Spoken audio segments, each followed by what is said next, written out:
Quyosh tizimidagi sayyoralar. Quyosh tizimi Quyosh atrofida aylanuvchi obyektlardan iborat katta bir oilaga o'xshaydi. Quyosh markazda joylashgan bo'lib, barcha sayyoralar uning atrofida aylanish shaklidagi yo'llar bo'ylab harakat qiladi. Quyosh tizimida 8 ta sayyora bor va ularning har biri o'ziga xosdir.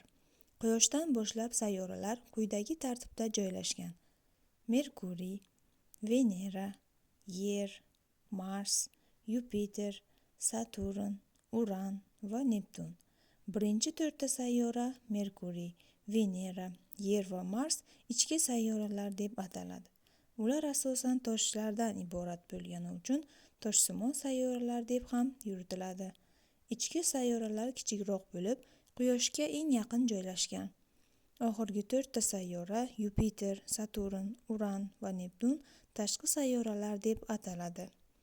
Ular gaz gigantlari Yupiter va Saturn hamda muz gigantlari Uran va Neptun sifatida ham tanilgan.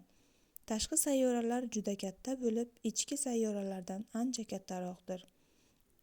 Ular Quyoshdan eng uzoqda joylashgan va odatda ko'plab yo'ldoshlarga ega.